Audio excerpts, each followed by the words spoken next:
Hello friends, my name is Shadab and welcome to the regal classes. आज हम पढ़ने वाले हैं 11वीं क्लास का कुछ बेसिक टॉपिक है। बेसिक टॉपिक का मतलब ये है, ये आपका बेस है पूरी 11वीं क्लास का, इवन 12th क्लास का और after 12th class, after school आप जो भी ग्रेजुएशन में अकाउंटिंग वगैरह पढ़ने वाले होते हो, वहाँ पे सब जगह ये चीज़ काम आनी होती है आपकी। अगर आपका यही कमज़ोर है तो आप कुछ नहीं कर पाएंगे, ना तो 11th में, ना 12th में, और ना ही 12th के बाद कहीं पर। तो आपका ये चीज़ बहुत ज़्यादा मतलब स्ट्रांग होनी चाहिए। होते क्या सर बताइए। सबसे पहले हमें हमें पता होना चाहिए डबल एंट्री सिस्टम का मतलब क्या है। हम इसी के बारे में पढ़ने वाले हैं। जो मैंने आपको बताई ना बेसिक चीज़ होती क्या है, वो होती है डबल एंट्री सिस्टम। इसके रूल्स वगैरह, डेबिट एंड क्रेडिट के, कहाँ पे हम डेबिट करेंगे, कहाँ पे हम क्रेडिट करेंगे, नेचर को कैसे पहचानेंगे हम किसी भी अकाउंट के, ये सब आपको पहचानना आना चाहिए। बेसिक चीज़ों में आता है ये। अब ये होता क्या है सर, पहले मैं आपको डबल एंट्री सिस्टम का मतलब बताता हूँ। अकॉर्डिंग टू दिस सिस्टम, इस सिस्टम के according every transaction will have two aspects of recording. Recording करने के दो आस्पेक्ट होते हैं यहाँ पे इस वाले सिस्टम में। दो आस्पेक्ट कौन कौन से सर? एक डेबिट और एक क्रेडिट। मतलब कुछ भी ट्रांजेक्शन अगर होगा तो उसके दो आस्पेक्ट होंगे, एक डेबिट और एक क्रेडिट। मतलब दो तरीके से उसका इम्पैक्ट पड़ेगा हमारी अकाउंटिंग पर, हमारे अकाउंटिंग रिकॉर्ड्स पर, एक डेबिट में और एक क्रेडिट में। ये चीज़ ध्यान रखना सर। ये डेबिट क्रेडिट होता क्या है मैं अभी आपको बताऊंगा सर, लेकिन ये बताइए आप इसको डबल एंट्री सिस्टम क्यों बोल रहे हैं? इस तरीके से कोई सिंगल एंट्री सिस्टम भी होता है क्या कुछ? हाँ, सिंगल एंट्री सिस्टम भी होता है। उसका मतलब क्या होता है सर?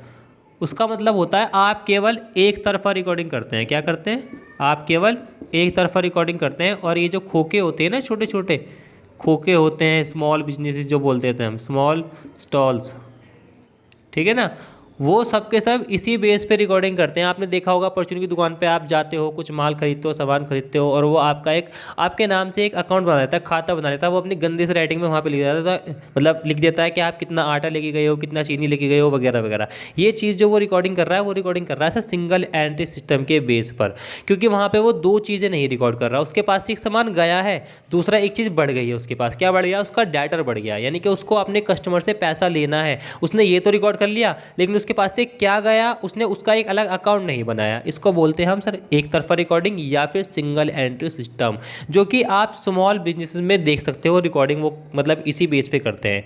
अब डबल एंट्री सिस्टम सर हर जगह इस्तेमाल की जाती है। अगर आपको बेहतर अकाउंटिंग चाहिए, बेहतर आपको रिजल्ट चाहिए अपने, मतलब प्रॉफिट एंड लॉस आपको देखना होता है, फ्रॉड वगैरह से बचना होता है, तो आप किसको फॉलो करोगे? डबल एंट्री सिस्टम को फॉलो करोगे। ये छोटे और बड़े बिजनेस दोनों में ही फॉलो किया जाता है। आई होप आपको क्लियर हो गया होगा कि डबल एंट्री सिस्टम का मतलब क्या होता है, सिंगल एंट्री सिस्टम का मतलब क्या होता है। इस सिस्टम में हम केवल एक तरफा रिकॉर्डिंग कर रहे हैं, इस सिस्टम में हम दो तरफा रिकॉर्डिंग करेंगे। मतलब जो मेरे पास से जाएगा मैं उसकी अलग से रिकॉर्डिंग करूंगा, जो मेरे पास बढ़ेगा या तो कैश बढ़ेगा या फिर डेटर बढ़ेंगे मेरे, मैं उसकी रिकॉर्डिंग अलग से करूंगा। यानी कि एक ट्रांजैक्शन का इंपैक्ट दो तरीके से पड़ेगा आपके बिजनेस पे, आपके अकाउंटिंग रिकॉर्डिंग पर, एक डेबिट और एक क्रेडिट। अब आइए इसका मतलब समझते हैं डेबिट और क्रेडिट का। पहले तो आप ये समझ लो कि दोनों ही शब्द लैटिन भाषा से लिए गए हैं। डेबिट का मतलब था पहले डेबिटम और इसका क्रेडिटम, इसलिए इनको इतने लंबे लंबे वर्ड्स ना कहकर हमने इसको किस में चेंज कर दिया, डेबिट और क्रेडिट में। इसीलिए इनकी हमने एब्रीविएशन बना दी, एक मतलब शॉर्ट फॉर्म बना दी, DR और CR। अगर मुझे कहीं भी डेबिट क्रेडिट लिखना है, क्योंकि मैं बहुत जगह लिखूंगा पूरी अकाउंटिंग में, मैं कई बार इसको इस्तेमाल करूंगा, तो मैं बार बार डेबिट क्रेडिट नहीं लिखूंगा, मैं DR CR लिखूंगा। ठीक है, आई होप समझ में आ गया होगा। अब ये है क्या सर, कैसे हम इसके बेस पे हम रिकॉर्डिंग करेंगे? हम रिकॉर्डिंग बाद में करेंगे, असल में पहले आपको पता होना चाहिए कि इनके रूल्स वगैरह होते क्या हैं। अब ये रूल्स अगर आपको पता लग जाए तो आप इनको अप्लाई भी करोगे। फिर अप्लाई कैसे करते हैं वो मैं आपको सिखाऊंगा। पहले आप देखो, ये रूल्स सीखने की दो तरह की अप्रोचेज होती हैं। दो अप्रोचेज मतलब सर मेथड्स बोल दो या फिर अप्रोच बोल दो, approaches of rules of debit and credit. Debit and credit आपको रूल्स अगर सीखने हैं तो आपके पास दो अप्रोच है। कौन कौन सी सर? एक है ट्रेडिशनल अप्रोच, एक है ट्रेडिशनल अप्रोच, ये भी मैं आपको आज बताऊंगा, और एक है सर हमारी मॉडर्न अप्रोच।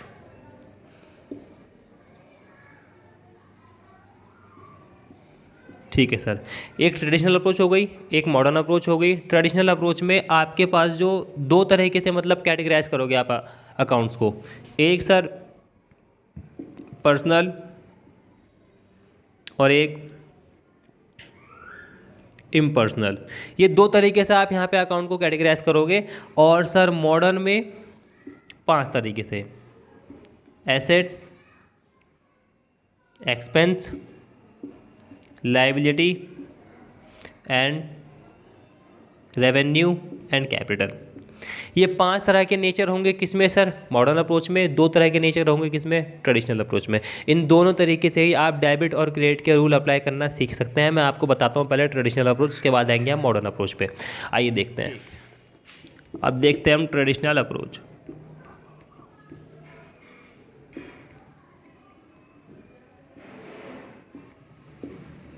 ट्रेडिशनल अप्रोच में आपके 2 तरह के नेचर होंगे, एक पर्सनल और एक इम्पर्सनल। ठीक है। पर्सनल में भी आपके 3 तरह के नेचर हो सकते हैं। एक नेचुरल मतलब सर राम एंड श्याम का अकाउंट है कोई। ठीक है। फिर सर हमारा हो सकता है आर्टिफिशियल पर्सनैलिटी है कोई। सर बताओ कैसे, समझ में नहीं आया। जैसे कि ए लिमिटेड कंपनी, ठीक है ना, और सर बी लिमिटेड, ये कोई कंपनियों के नाम है, इन्हें हम क्या बोल देंगे? आर्टिफिशियल पर्सनैलिटीज़ बोल देंगे। ये भी हमारे एक तरीके के अकाउंट हो सकते हैं। और एक होता है सर हमारा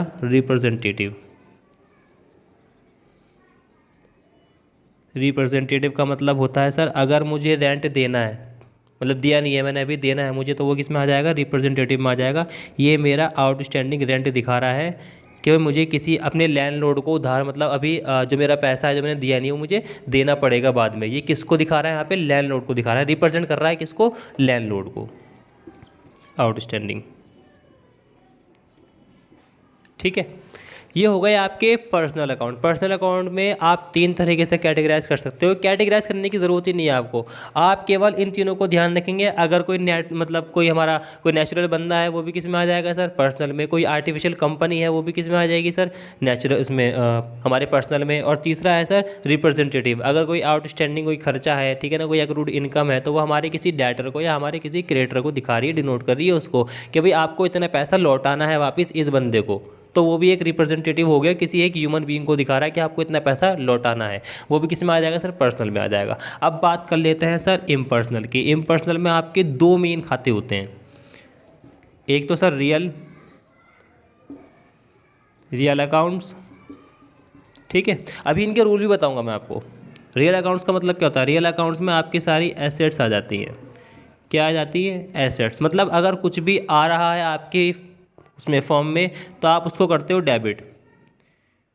रूल भी देख लेते हैं sir. Debit what comes in. भाई कोई संपत्ति होगी अगर आपके पास आ रही है, वो अगर वो संपत्ति आपके पास आ रही है तो आप उसको क्या करेंगे? डेबिट करेंगे।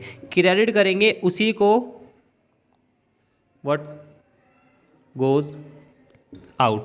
मतलब जो भी आपके फॉर्म से संपत्ति जाएगी बाहर उसको आप क्या कर दोगे? क्रेडिट कर दोगे। मैंने साथ में बता दिया, यहाँ पे कुछ और था नहीं। इसमें रियल अकाउंट में बस यही होता है, जो हमारी संपत्तियाँ वगैरह होती है, अगर वो संपत्ति बढ़ रही है तो डेबिट करो, घट रही है तो हमारी क्रेडिट कर दो, खत्म। अच्छा इसका रूल भी बता दो अब लगे हाथ, तो चलो बाद में बढ़ेंगे आगे हम। पर्सनल का ये कहता है डेबिट करना है आपको, डेबिट टू रिसीवर,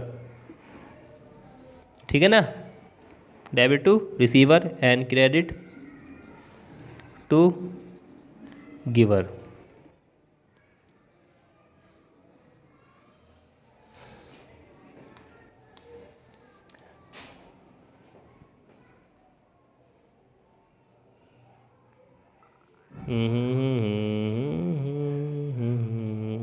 हाँ सर, उसके बाद आ जाएगा हमारा किस पे सर? तीसरे पे। तीसरा आता है हमारा, तीसरा नहीं एक्चुअली दूसरा, नॉमिनल। नॉमिनल का रूल कुछ इस तरीके से है। मतलब नॉमिनल में होता क्या है मैं आपको पहले बता दूं, एक ओवरव्यू दे देता हूं। देखो रियल में कौन से अकाउंट आए? सारे के सारे एसेट अकाउंट, ठीक है ना। उसके बाद पर्सनल में क्या आया सर? हमारा पर्सनल में आ गया सर नेचुरल, आर्टिफिशियल और रिप्रेजेंटेटिव खाते। इसका मैंने आपको रूल बताया, जो भी आपको रिसीव हो रहा है उसको आप डेबिट करेंगे। जो आप मतलब अगर आप दे रहे हो किसी को तो आप क्रेडिट करेंगे। मतलब किसी को भी अगर अमाउंट मिल रहा है तो वो डेबिट होगा, किसी को अगर आप दे रहे हो मतलब दे रहे हो तो आप क्रिएट करोगे उसको। ये सिंपल सा रूल था। अब आते हैं यहाँ पे नॉमिनल पे। नॉमिनल का रूल कुछ इस तरीके से है sir. Profit and loss and expenses and income को लेकर। यानी कि अगर आपके एक्सपेंसेस हैं और लॉसेज हैं तो आप इनको क्या करेंगे सर, डेबिट। अगर कुछ प्रॉफिट हो रहा है, इनकम हो रही है, तो आप इन दोनों को क्या करेंगे सर, क्रेडिट। ये इसका रूल बन जाता है। ये था क्या सर, ट्रेडिशनल अप्रोच के बारे में। अभी मैं आपको डिस्कस करता हूँ मॉडर्न अप्रोच।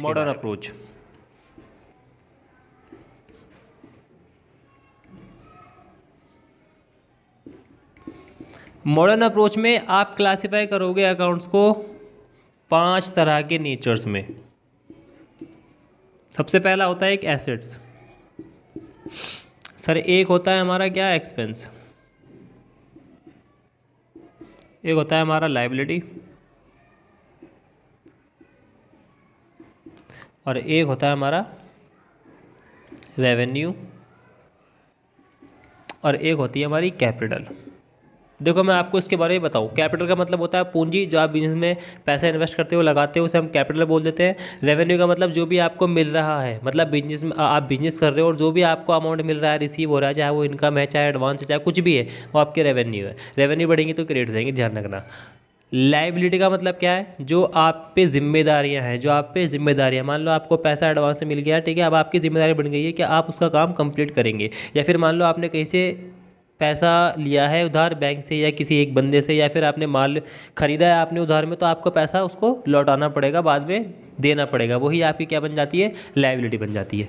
आगे होता है सर हमारा एक्सपेंस। एक्सपेंस का मतलब क्या होता है, जो भी आप अपने बिजनेस को स्मूथली रन करने के लिए पैसा खर्च करते हो, उसे हम एक्सपेंस बोल देते हैं। मान लो अगर मैं रेंट ना दूं तो भाई मेरे जो वो होगा लैंडलॉर्ड, यानी कि जो बिल्डिंग का मालिक होगा, वो आएगा, मुझे बिजनेस से निकाल देगा। यहाँ पे दिक्कत हो जाएगी मुझे बिजनेस को ऑपरेट करने में। अगर मैं एम्प्लॉयज़ को सैलरी ना दूँ तो वो काम नहीं करेंगे, मुझे उनसे काम करवाने में दिक्कत आ सकती है, मुझे उनको सैलरी भी देनी पड़ेगी। मतलब बिजनेस को मैं बिना किसी रुकावट के अगर चलाना चाह रहा हूँ तो मुझे कुछ अमाउंट खर्चा करना पड़ेगा, उसी को मैं क्या बोल देता हूँ, एक्सपेंस बोल देता हूँ। ठीक है, आगे बोल रहा है सर एसेट। एसेट का मतलब होता है जो भी आप कुछ एक्वायर करते हो संपत्ति बिजनेस में लाभ कमाने के लिए, बिजनेस में प्रॉफिट गेन करने के लिए, उसी को हम क्या बोल देते हैं, एसेट बोल देते हैं। मान लो आपने मशीनरी खरीदी, अगर मशीनरी खरीदी किस लिए, लाभ कमाने के लिए, आप उससे उत्पादन करोगे, लाभ कमाओगे। बिल्डिंग आपने खरीदी है बिल्डिंग में ताकि आप काम करवा सको, बिल्डिंग से भी आप फ़ायदा उठाओगे। यानी कि जो भी एसेट आप लाभ कमाने के उद्देश्य से खरीदते हो, आपकी की क्या कहलाती है, एसेट कहलाती है।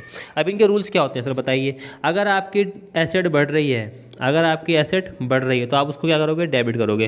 प्लस का मतलब होता है बढ़ना, प्लस का मतलब क्या होता है, बढ़ना, या फिर इंक्रीज बोल सकते हैं हम इसको। मैं इतने लंबे शब्द नहीं लिखूंगा, मैं प्लस माइनस लिखूंगा डायरेक्ट, ठीक है। अगर आपकी एसेट जो है, संपत्ति जो है वो घट रही है तो आप उसको क्या करोगे, क्रेडिट। ऐसे ही अगर एक्सपेंसेस हमारे बढ़ेंगे तो डेबिट और घटेंगे तो क्रेडिट। बट लायबिलिटी अगर बढ़ेगी तो आप उसको करोगे क्रेडिट और घटेगी तो डेबिट। ऐसे ही रेवेन्यू है, अगर आपकी रेवेन्यू बढ़ रही है तो क्रेडिट, घट रही है तो डेबिट। ऐसे ही कैपिटल है, अगर कैपिटल बढ़ेगी तो क्रेडिट और घटेगी तो डेबिट। ये आपके कुछ रूल्स होते हैं मॉडर्न अप्रोच के। मॉडर्न अप्रोच के अगर आपने रूल्स याद कर लिए तो आपको ये आसान पड़ते हैं as compared to traditional approach. अच्छा, याद कैसे करने, याद ऐसे करने कि इन दोनों का रूल जो होता है वो सेम होता है और इन दोनों का जो रूल होता है वो सेम होता है। मतलब इन तीनों का जो रूल होता है वो सेम होता है। ध्यान से देखो आप, लायबिलिटी बढ़ रही है क्रेडिट होती है, रेवेन्यू बढ़ रही है क्रेडिट, और कैपिटल बढ़ रही है वो भी क्रेडिट, ठीक है। बट एसेट और एक्सपेंस अगर बढ़ रहे हैं तो वो डेबिट हो रहे हैं। देखो दोनों में क्या हो रहे हैं, डेबिट हो रहे हैं। यानी कि इनका रूल सेम है और इन तीनों का रूल सेम है। आप किसी एक का रूल याद कर लो, बाकी जो होंगे तीनों या दोनों वो उसके अपोजिट हो जाएंगे। आपको इस तरीके से ये रूल याद कर लेने हैं। इनको अप्लाई कैसे करना है वो भी मैं आपको अभी बताता हूँ। आइए अब रूल को हम देखते हैं अप्लाई कैसे करना है। जैसे मान लो भाई कोई आइटम है, हमारी संपत्ति है, कोई एसेट है, ठीक है। देखो आप कोई सी भी अप्रोच का इस्तेमाल करो, चाहे ट्रेडिशनल चाहे मॉडर्न अप्रोच, रूल उसका सेम ही लगेगा। अगर एसेट डेबिट होनी तो वो डेबिट होगी, दोनों ही मतलब उससे अप्रोचेस से। देखते हैं कैसे। मान लो अगर एसेट बढ़ रही है, अगर एसेट बढ़ रही है तो मैंने मॉडर्न अप्रोच से बताया आपको, अगर एसेट बढ़ेगी तो वो डेबिट होगी कि नहीं होगी। मान लो मशीन है, लैंड है, कुछ भी है, आपने एक की जगह 2 मशीन ले ली, मशीन बढ़ गई आपकी, डेबिट करोगे आप। वो आप अप्रोच याद करो ट्रेडिशनल अप्रोच, उसमें मैंने आपको बताया था रियल अकाउंट में जब एसेट आएगी आपके पास तो आप क्या करोगे, उसको डेबिट करोगे। देखो डेबिट हो रहा है दोनों ही अप्रोच में। भाई एसेट आपके पास आने का मतलब ही तो ये है कि एसेट बढ़ रही है। अगर एसेट जा रही है इसका मतलब आप एसेट को बेच रहे हो, कम हो रही है एसेट। अगर एसेट कम होती है तो आप क्या करते हो, उसको क्रेडिट। जैसे मान लो सर एक बिल्डिंग है, बिल्डिंग हमने परचेज करी, बिल्डिंग हमने क्या करी, परचेज करी। जब आप बिल्डिंग परचेज करोगे तो आपके पास बिल्डिंग आएगी या जाएगी? सर आएगी हमारे पास, यानी कि एसेट आपकी बढ़ेगी। जब एसेट आपकी बढ़ेगी तो आप इसको क्या करोगे? डेबिट करोगे। ये तो था मॉडर्न अप्रोच। ट्रेडिशनल अप्रोच में आपके बिजनेस में एसेट आ रही है, संपत्ति आ रही है। संपत्ति आने का मतलब क्या? एसेट बढ़ना। अगेन यहाँ से भी क्या हो जाएगा? डेबिट हो जाएगा। अब मैं आपको बताता हूँ कोई लायबिलिटी का। मान लो बैंक लोन है। क्या है? कोई बैंक लोन है। अब बैंक लोन अगर वो बढ़ रहा है, यानी कि आपकी जिम्मेदारियां जो हैं, आपको जो पैसा बाद में लौटाना है, वो अगर बढ़ रही है जिम्मेदारी आपकी लायबिलिटी, तो आप क्या करोगे? क्रेडिट करोगे। मैंने अभी अभी आपको बताया मॉडर्न अप्रोच से। यही अकाउंट हमारा बन जाता है सर किसमें? ट्रेडिशनल अप्रोच में। अगर आपकी लायबिलिटी बढ़ेगी, अगर आपके ऊपर जिम्मेदारी बनेगी, वो क्या होगी सर? हमारी क्रेडिट हो जाएगी। यानी कि लायबिलिटी बढ़ती है तो हमारी क्रेडिट होती है। आप कोई सी भी अप्रोच का इस्तेमाल करेंगे, दोनों में डेबिट और क्रेडिट के जो रूल्स होते हैं वो सेम होते हैं। आप किसी का भी इस्तेमाल करो, कोई सी भी विधि का। हाँ, मेरे अकॉर्डिंग अगर आप याद करना चाहेंगे तो आप मॉडर्न अप्रोच को इस्तेमाल कर सकते हैं। ज़्यादा ईजी रहती है as compared to traditional approach. ध्यान रखना इस चीज़ को। इस तरीके से आपके रूल अप्लाई हो जाते हैं, ख़त्म। अगर आपको ये समझ में आ गया हो तो मुझे बता देना। अगली क्लास में मिलेंगे हम किसी और टॉपिक के साथ, और मैं जनरल एंट्री या इंशाल्लाह लेज़र भी करवाऊँगा, वो भी देखते रहना वीडियो। मिलते हैं आपसे अगली क्लास में।